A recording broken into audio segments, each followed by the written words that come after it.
So to start up here again with where I left off in the last video, here you can see that in the 19th century, they built a waterworks that, for all intents and purposes, modeled ancient architecture that was coming out of Greece.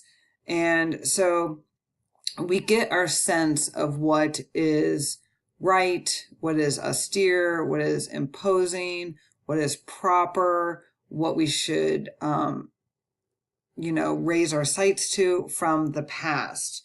And even though this is a waterworks, which was a 19th century invention, the cleaning of water for public consumption, they used old architecture and old technology in order to give the new technology a sort of weight. So when McLuhan says that the youth today are not allowed to approach today's technological, not allowed to use today's technology in order to approach, what's going on in their world, so they're asked to use old ways. What I automatically think of is Wikipedia.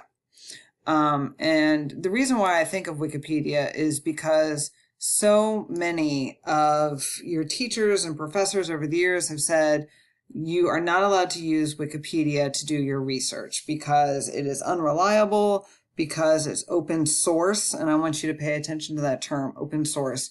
And what open source means is that anyone can contribute to a page on Wikipedia. So as an open source, it's not saying that only professors or only people that have credentials in this field are allowed to provide information on this subject.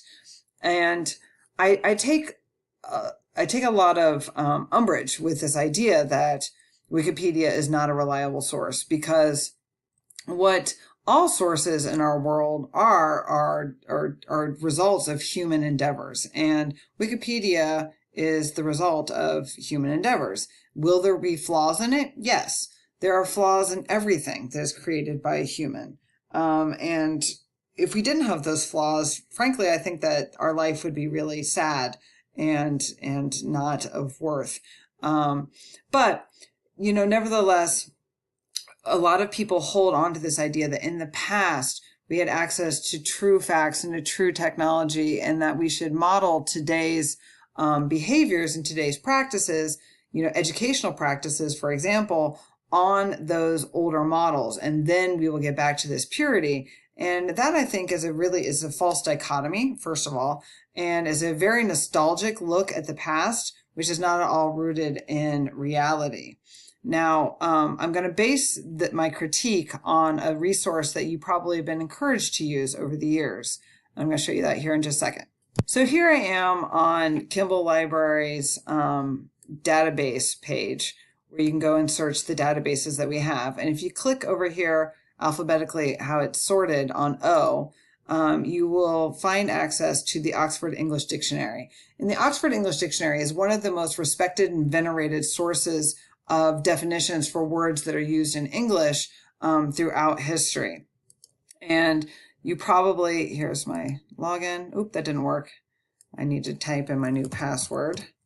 They make me reset this over and over again.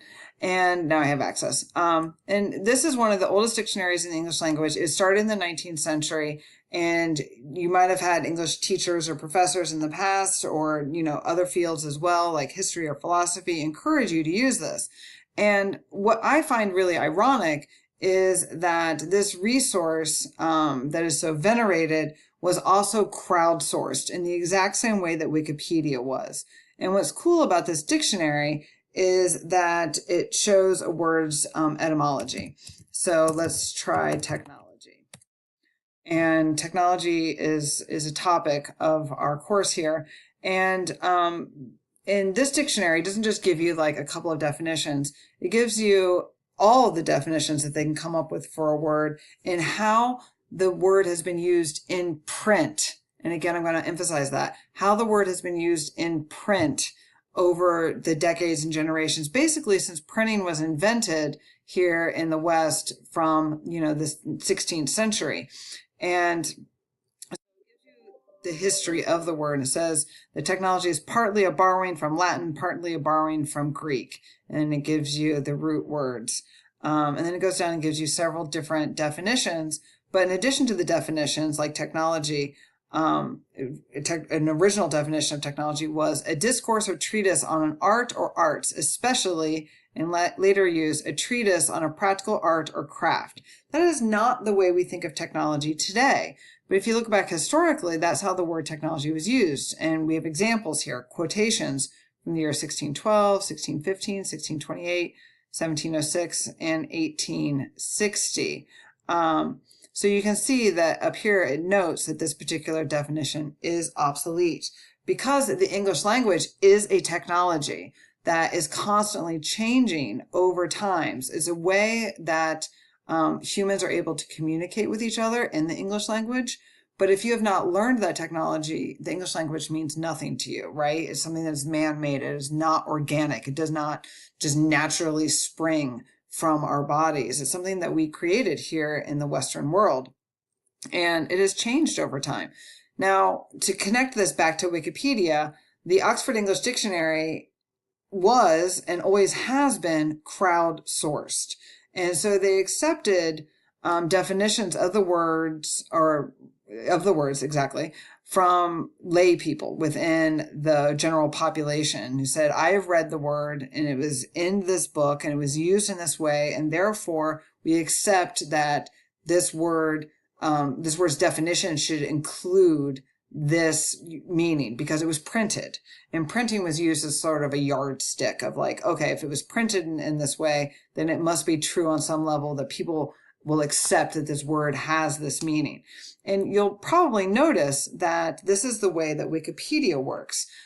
Just like the Oxford English Dictionary, where humans would turn in their submissions, there were editors that would then fact check the submissions and say, okay, yes, this word was used in this sentence, in this book, in this year, and we verified it, and now we're going to put it in the Oxford English Dictionary.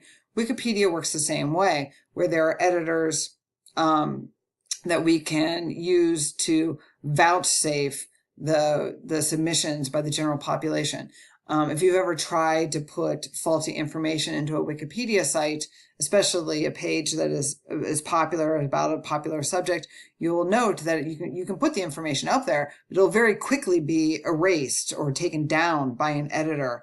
And so this is another example where we have people who are in power, like professors, who tell the youth, the new technology you have, the new ways that you have, we're afraid of them and we don't want you to use them.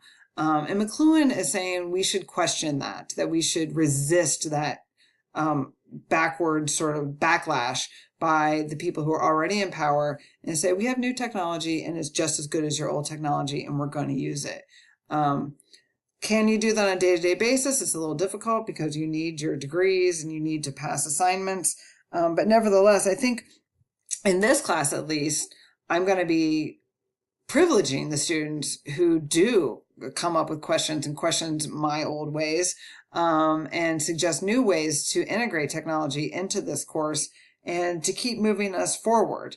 So the first step in that is to recognize these invisible systems that we've become accustomed to and that we're asked to accept by the people who are already in power, and to say, well, we've got this other way now. We have new technologies now. Maybe we could look at this in a new way because the scale, pace, and pattern of our lives have changed from the ways that you were brought up, but that doesn't necessarily make them a bad thing. We're looking towards the future with the tools that we have at our disposal today. Okay?